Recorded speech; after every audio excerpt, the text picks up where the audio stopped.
Hello champs, welcome back to the channel. Recently I've been to two gaming markets. First up was Cardiff and second was Black Country. So I'm going to show you what I picked up and tell you what I thought of each. I should say from the outset that I was hungover in Cardiff and I won't be doing that again because it kind of ruined it. Just wasn't in the right frame of mind, you know, it was busy and I was just a bit like, oh, just sort of thing. So I got a few things anyway, which I'll show. The first thing I picked up was something that I've sort of never picked up anything like this before, really. It's a really nice pin badge. 1993, probably Mario Bros 3 or Super Mario World. When I say Mario Bros 3, I really mean All Stars, but there's a whole set you can get. It's a really, really nice set. I looked at a few on eBay, you know, they sell for a pretty sort of ish penny. Paid a £5 for that. I do own like some little sort of trinkets and bits. Mainly stuff that I've picked up from either my Nintendo rewards or things that have come free with games, basically. But that's the first one that I've got that's like a vintage kind of thing. The second thing I got was these two games. So these were from Vintage Gamer. They're both marked up as mint. The PS1 game, Rally Championship, was marked as 10. And then Mortal Kombat Shaolin Monks was marked as 25. So I'm gonna sell this, and I would like to add it to the collection at some point, but today's not gonna be that day. I was watching a little bit of gameplay earlier and it looks pretty good. I think it's kind of like a beat 'em up, but I should get all of my money back on that. And then I can add Rally Championship into the collection. As I say, these are both listed as mint. They're both very nice condition. Rally Championship was a game that was never on my radar really, and I was kind of looking at PS1 games, rally games, and that was kind of the only one that I saw that I thought, well, that actually looks quite good. So I thought I'd give it a go. I've no idea whether it is any good, but it's a nice one to add. And then last from Cardiff, another two games from the same store, from Vintage Gamer. We got Super Soccer and we got Super Mario. We got Spider-Man and X-Men in Arcade Revenge. I paid 15 for these and I think that was going right. I can't even remember how much these were each. Why can I not remember? I can't remember. This is unlike me, it's very unlike me. I was definitely hungover on that day. I feel like that was maybe 11 or 12, and then that was obviously 3 or 4. Funnily enough, I was actually buying it for this because I had this game, or I'm pretty damn sure I did, as a kid. I don't really remember playing it much, and when I've played it on the SNES on the Switch, I'm pretty sure it's on there, I was like, oh, this game's kind of shit, or I think it is. But like I said, I remember this game. I think I remember the box and things, and I always just thought I need to pick that up at some point, so there it is. And this will be going for sale. Again, I think I'll get pretty much all my money back just off this. And to be fair, this does look really nice in terms of the sticker and whatnot. I was assuming it was kind of like a beat 'em up, and I was looking at some footage earlier and it looks a little bit more like sort of side-scrolling, sort of a little bit, not like Streets of Rage, not where you can go back and two into the level, if that makes sense. You can just go left to right. So I don't know a lot about this game. It would intrigue me more if it was a traditional beat 'em up, is what I'm sort of saying, but it's a nice one.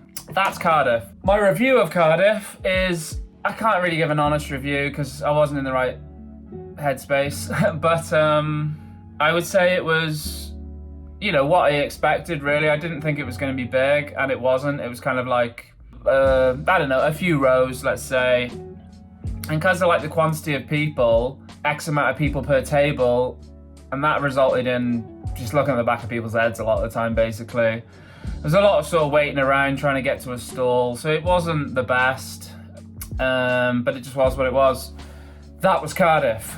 The next pickups are from Black Country Games Fair. I went on my own to Black Country, which is probably the second time I've been to a market on my own, but I had a really good time. Let's rattle through these. Where did we start? Where did we start the day? I think we started with a chunky purchase, which was a 30 quid for these two, which is good. This was marked as 13. Sly 2 was marked as 20. I think if you went to CX, you'd probably be paying, I think, 48 for the pair. I mean, Sly's like 30, and I think this is 18. So with these two, I was really buying The Sopranos. It's in really nice condition. And then I saw Sly for 20, and I thought, well, that's a bargain. If I have the two for 30, I could sell this and get me money back, basically. Since coming home, I did kind of like, I looked The Sopranos up online and I kind of discovered that it's meant to be a bit shit. And it wasn't like I was buying it because I thought it was going to be great, but it reminded me of when I picked up a game a while ago at the boot sale, which is called Realm of the Dead or something on the PS2. And I remember seeing it on eBay and thinking, oh, that looks quite cool. It's a horror game on the PS2 that I've not really seen before. Picked it up at the car boot and was like dead chuffed. And then I looked it up online and was like, this game's super shit. And it just kind of put me off it, and I ended up just flogging it on because I was like, it's a bit of a stain on the collection, that. And it's almost like, is Sopranos a stain in my collection? Like this sort of meant to be really shit PS2 game. I don't know. Obviously it intrigued me because, you know, it's a TV show and whatnot. Funnily enough, I mean, you know, I was planning on selling Sly, but Sly, the trilogy, is on the list because I always kind of really liked, you know, the artwork. It looks really cool. So yeah, it's a bit of a weird one, really. I think I'm just gonna kind of hold on to the two for the minute, and I'll decide what I want to do, really. But 30 quid for the pair was a really good deal. Vintage Gamer were there again, which was great, and I got a couple of games from them. So what we got? We got 15 quid for Micro Machines 2, and we got 6 for Muhammad Ali on the Game Boy. I was buying it for Muhammad Ali. I'm gonna flog this, and I should get 20 quid, I think. Yeah. Why was I buying this? I mean, I collect Game Boy, but to be honest, the sports titles weren't really on the list for a long time. And then, for whatever reason, I decided that I was going to start picking them up. So I do quite like the sort of more official ones, I guess. Like, say like with football, I like the FIFA titles. And I also like the ones where you'll have a specific sports person on the front, i.e. Muhammad Ali. So it's in nice condition, and that will be going into the collection. And then, as I said, I'll flog Micro Machines 2. I think I've got the first one on SNES, and the second one's are nice to have, I suppose. I'm not in any rush to add it right now, but it's a nice condition cartridge, so someone will be getting that at some point. This was actually probably one of my favorite pickups from the day. I bought these two games, two Soul Reaver games, or two Legacy of Kain games. This was marked as 10 and this was marked as 7. I think I gave him 15 for the pair. I'm gonna flog this, basically, because I've already got it. I've sold a copy of this recently for a tenner, so I thought, sell that for a tenner. This will only cost me a £5, and I think this is the last one I need to complete the Legacy of Kain set on the PS2. But yeah, it's not like a franchise I've really played, but I really like the kind of gothic artwork of these. So they were very much on the list. Really nice condition as well. So super pleased with that. It's a nice addition to the set. Then we have another 2 games. We have Scarface, marked at 10, and we've got Flat Out, marked at 4. I just gave him the asking price on these. Idea being flog Scarface, because I've already got it, and keep Flat Out, because Flat Out was a game I was looking for. Decent condition. It was a game I had on the PC, actually, I think probably college days. And I freaking loved this game. This game was so good on the PC. The graphics were awesome. The gameplay was awesome. And I did look it up online, and I could see it wasn't just me that felt that way about this game. It is a really, really good game. So if you like driving games, I'd recommend Flat Out 2. The physics are good. The kind of car damage is good. Never played it on PS2, but it was so good on the PC that I had to grab this. And as I said, Scarface will be going for sale because I've already got it. Last but certainly not least, we finally have a decent copy of Dave Mirra 2.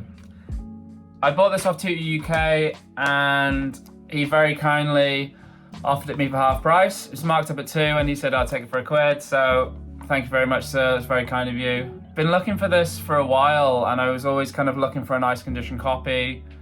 And I finally found one.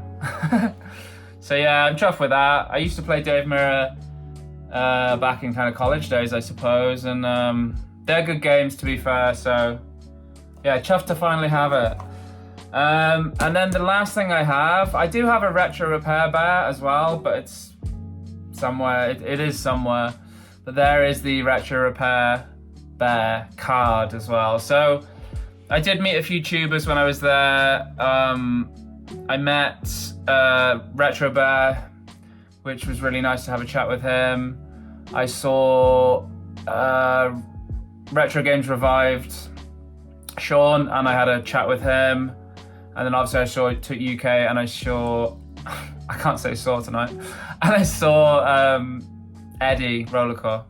So that was really cool. And yeah, I was just gonna kind of shout out the Retro Repair Bear because it seemed legit to me. It seemed legit. I've never really considered having a console repaired, but they had some nice stuff on the stall, you know, some like kind of really nice modded Game Gears and things like that. So gotta shout them out. That's everything. What I thought of Black Country Games Fair. I actually really liked it. I kind of went there and I didn't really know what to expect. I thought it was going to be small and it was medium-ish sized, but more than that, it was a really good atmosphere. Some people complained of the lighting being a bit dark, but I actually kind of liked the lighting because it changed the atmosphere. Different to Doncaster, different to Cardiff, etc. Completely different feel to it. It was in like an R&B club, so. And then the best part about it was they had tournaments on the projector at the sort of back of the room. So I went in the Tekken 3 tournament and I had a little run on Sonic. It's just really good. Like they had people there doing commentary on the tournaments. So just having that going on in the background really added to the atmosphere to me, and it meant that you could sort of look around and then you'd maybe watch a bit of the fighting and then you'd have another look around. It's just really good. So I definitely look to go again, and that is my review. Those are the pickups. It was very much back to the old school for me of like buying everything I was buying. It was like, I'm gonna get my money back on this. That's always been the mindset. But I was pleased with the pickups. I got some really good stuff. As people who follow the channel will know, I've been kind of buying a lot of PlayStation 2 recently, and I managed to add more to that collection. So I'm really kind of just ticking off a lot of the games I want, really, before they sort of go up in value and you sort of regret not buying them earlier. But yeah, had a good time. Doncaster is a few weeks away and I've not bought my tickets, but I'm hoping to go because I do really enjoy Doncaster, so we shall see. But that's it. Thank you for watching, and I will see you next time.